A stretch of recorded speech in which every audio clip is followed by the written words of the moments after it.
থাক থাক হয়েছে কতবার?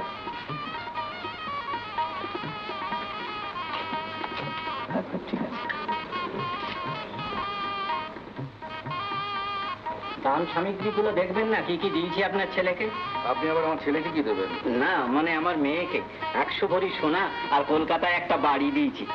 আর আপনার শালক মানে সিদ্ধেশ্বরের মামা বলেছিল নগদ 30,000 টাকা, তাও রেডি রেখেছি।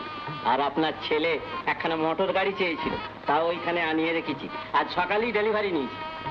শুধু আগে শোনো, কি বলছেন?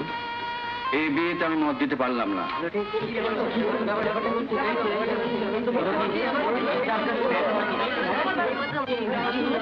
কিন্তু কিন্তু আপনি তো আগে মত দিয়েছিলেন। হ্যাঁ দিয়েছিলাম, ভেবেছিলাম তুমি আদর্শের জন্য বিয়ে করছো, ঝুটো ব্রাহ্মণত্বের মাথায় লাথি মেরে প্রেম আর ভালোবাসাকে শ্রেষ্ঠ আসনে বসাতে চাইছো। কিন্তু এখন দেখছি তুমি বাড়ি গাড়ি আর টাকার লোভে বিয়ে করছো। এ কি বলছেন জামাইবাবু? সিধুর শ্বশুর যদি সিধুকে বাড়ি গাড়ি বা অন্য কিছু দিতে চান, সেটা কি সিধুর অপরাধ? অপরাধ পায়ের নয়, বাজে চাটে তার। আর শোনেন না মল্লিক মশাই, আপনার মেয়ে যদি এক বস্ত্রে শাঁখা আর সিঁদুর পরে আমার এই এঁদো গলির ফ্ল্যাটে গিয়ে উঠতে পারে, তবেই আমি তাকে পুত্রবধূ বলে গ্রহণ করবো। তা কি করে সম্ভব? আমার একমাত্র মেয়ে, কত আদর যত্নে মানুষ। তাহলে এই বিয়েতে আমি নেই। আর সিধু, তুমি আমার মুখ দর্শন করার চেষ্টা করো না।